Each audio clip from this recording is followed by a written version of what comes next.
Hello नमस्ते सबैजनालाई। आजको मिठो परिकार चाख्न हजुरहरूको स्वागत चित्र तयार छ हैन त। आज हामी बनाउँदैछौँ दसैँ स्पेशल खसीको मासुको पक्कु। यसलाई चाहिने सामग्रीहरू खसीको मासु, यहाँ मैले 1.5 केजी खसीको मासु लिएको छु, अदुवा, ल्वाङ, सुकमेल, दालचिनी, गरम मसलाको धुलो, सुकेको खुर्सानी, तेजपात, जिरा धनियाको धुलो, रातो धुलो खुर्सानी र मरिच अनि दही। यसबाहेक तोरीको तेल, नुन र बेसारको प्रयोग गर्छु। ल लागौँ है त पक्कुको तयारीमा। एउटा सफा बाटामा खसीको मासु राख्ने,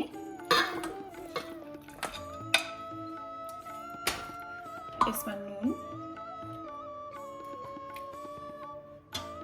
आफूलाई स्वाद अनुसार नुन राख्ने,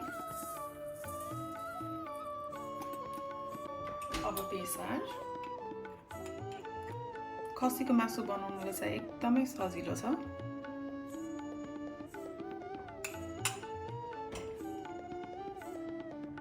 यसमा तोरीको तेल,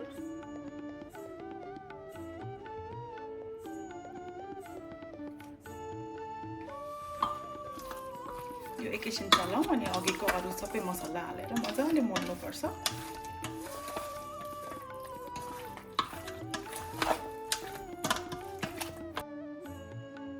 अब धुलो खुर्सानी र मरिच अनि जिरा धनियाको धुलो,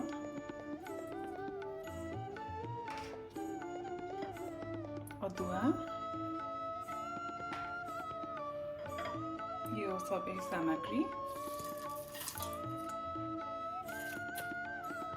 अनि अन्तिममा दही।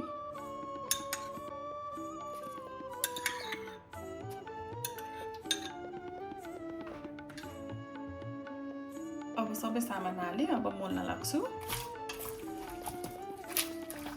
पक्कु बनाउँदाखेरि चाहिँ जति राम्रोसँग मोल्यो त्यति मिठो हुन्छ। त्यसलाई सकेसम्म 5-7 मिनट मोलिराख्नुपर्छ।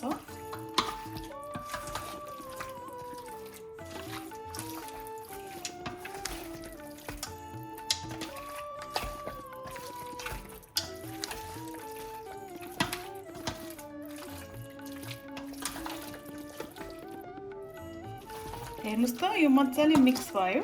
अब एक रात छोपेर फ्रिजमा राखेर भोलि पकाउनलाई तयारी हुन्छ। यहाँहरूले चाहिँ सकेसम्म एक रात अगाडि बनाउनुस्, नभए 2-3 घण्टा म्यारिनेट गरेर राखे पनि हुन्छ। म्यारिनेट गरेर राखेको लगभग 24 घण्टा नै भयो। अब यो पकाउनलाई रेडी छ। पक्कु पकाउनलाई धेरै समय लाग्छ, त्यही भएर एउटा बाक्लो बिस भएको भाँडा लिनुपर्छ। ल हालौँ है त मासु यसमा अब पकाउनलाई।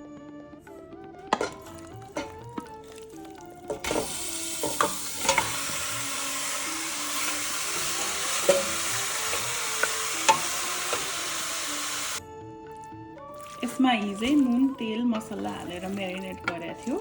यसलाई आज केही पनि हाल्नु पर्दैन। अब यसलाई मिडियम हिटमा मजाले छोपेर पकाउने।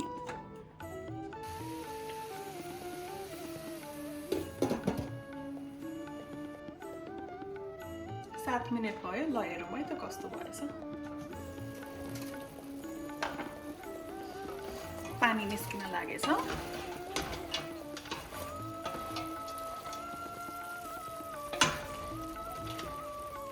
लो हिटमा छोपेर पकाउने। अब पक्कु पकाउनलाई चाहिँ लगभग 1 घण्टा नै लाग्छ।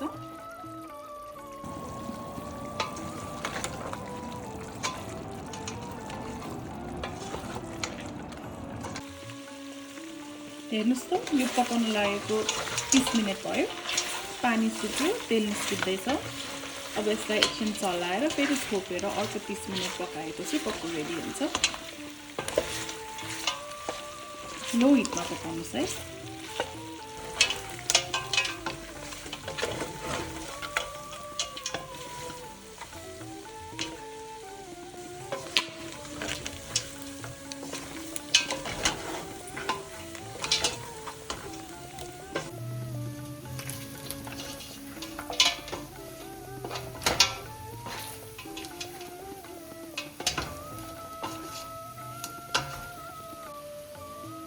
ठ्याक्क 1 घण्टामा पक्कु तयार भयो।